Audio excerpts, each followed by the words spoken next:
On Law Weekly today, we feature discussions on the death penalty and the call for a moratorium. On our interview segment, Senior Advocate of Nigeria, Robert Clark, talks to us about the ministerial lease and the issues surrounding it. That's the lineup on Law Weekly today. I am Shola Sheyeli.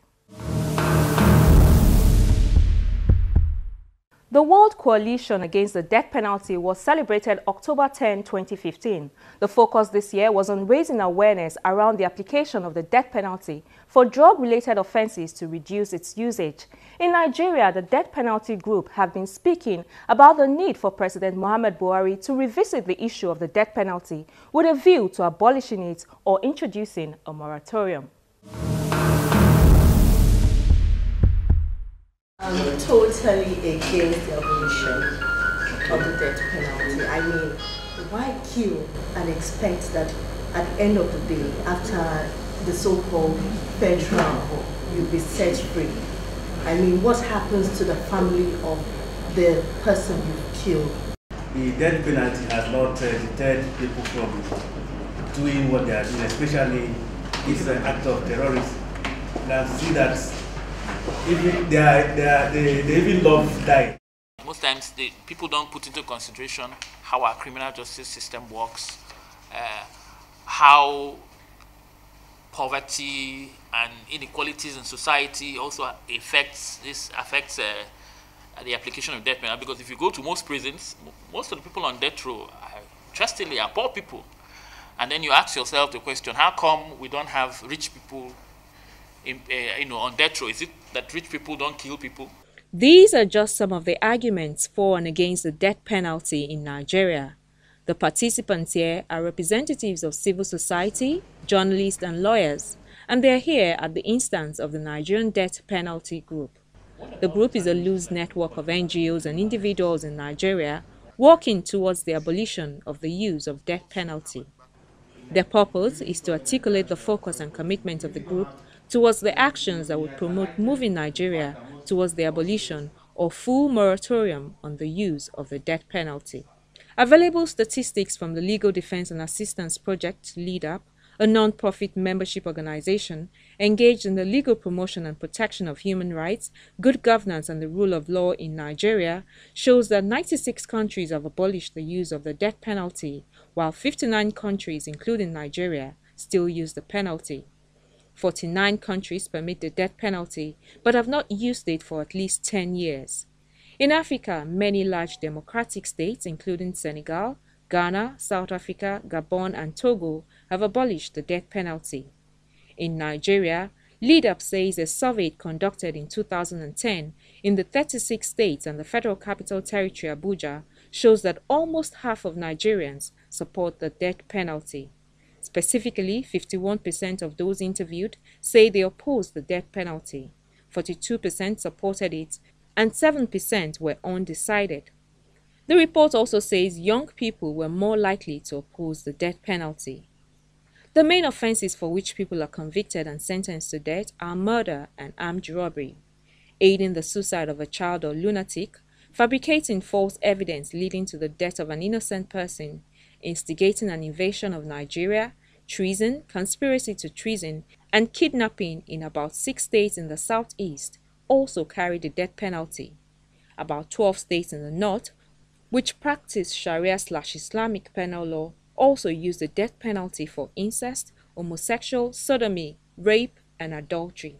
Now, I must add here that what is omitted here is the death penalty under the Army Act. The Nigerian Army Act has a lot of now death sentences. You know now that more than close to 100 of our gallant soldiers have been sentenced to death and are here in Kirikiri, and some of them in the garrison in Victoria Land here, waiting to be executed.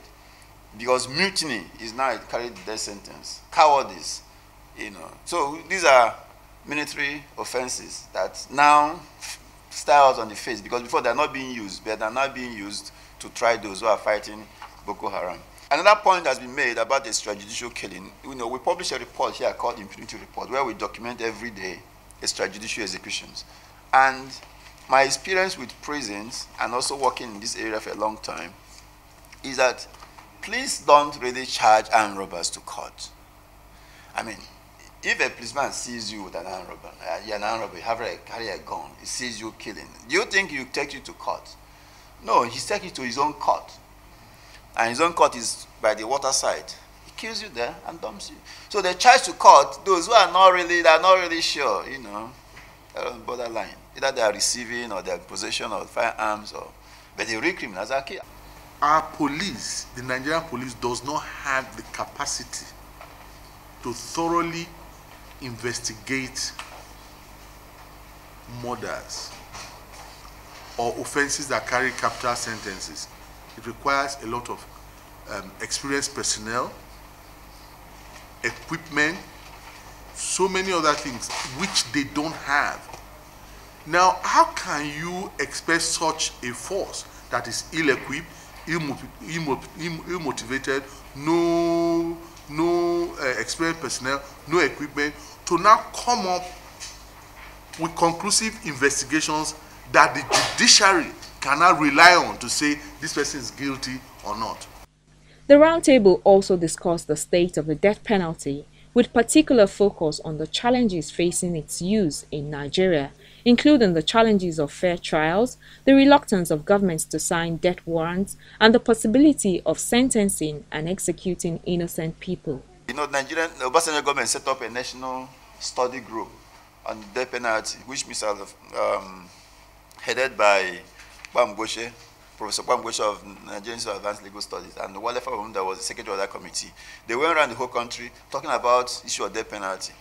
And they came to a conclusion that most Nigerians, you know, are worried that the justice system is not perfect, that it may result in executing innocent people, and that every system that cannot give justice should not take life.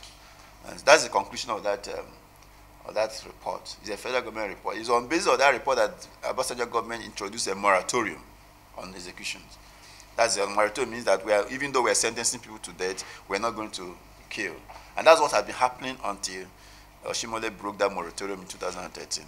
Over years now, there have been hues and cries for the abolition of death sentences in Nigeria, especially for human rights communities.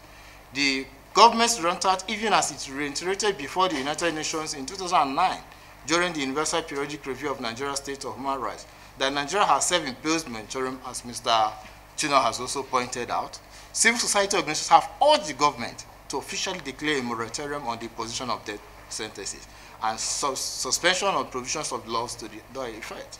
We therefore call on the government of Nigeria to implement recommendation of the study group on the abolition of the death penalty in line with the second optional protocol to the International Covenant on Civil and Political Rights, which Nigeria is signatory. We urge President Muhammad Buhari to assent to the torture bill passed by the 7th National Assembly as a way to stopping the menace of torture, starting from detention cells to execution of convicts in Nigeria.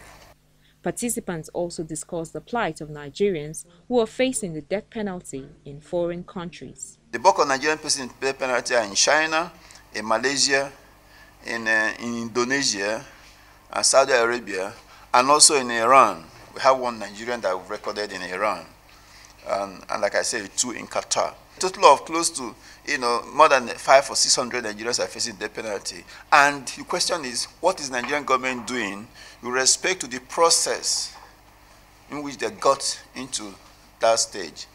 Now let's ask the other question: how many foreigners are facing death penalty in Nigeria? And the question is only one. There was only one British man who was sentenced to death in this country. That was in 2007. He was, charged for killing his mistress, and he was sentenced to death. But there is a prison swap. I think at the end of the day, he was pardoned and he was moved out of Kirikiri. So he's no longer in Britain. He's no longer in Nigeria. He's returned to Britain. Even though there was no portion of his conviction, but it was a diplomatic arrangement. The Nigerian Constitution provides that every citizen has a right to fair hearing. It didn't say right to fair hearing within Nigeria. It is everywhere. So once Nigeria goes out of this country, that's right to fair trial, in the Constitution, it carries it along with him. So it's the duty of the Nigerian government to ensure that it takes due diligence to ensure that these citizens, when they confront the law abroad, are given fair trial. And it can only do so through consular services. At the end of discussions, The roundtable, amongst other things, agreed that it is important for the government of President Buhari to revisit the issue of death penalty and either abolish it altogether or introduce a moratorium.